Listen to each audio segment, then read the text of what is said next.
Hello everyone, welcome back to this channel. In this video, I will show you the easy and clear steps on how to change audio theme on Habitica application. So how to change audio theme on Habitica application? Make sure you keep watching this video until the end. Let's get started right away. Firstly, open the Habitica app on your Android device. This is the initial screen of the Habitica app. Next, tap the three-line icon at the top left. And appears like this. Tap the settings icon. Tap audio theme. Here there are several audio theme options that you can choose.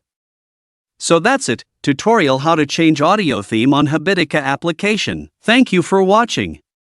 I hope this video was helpful. See you in the next video.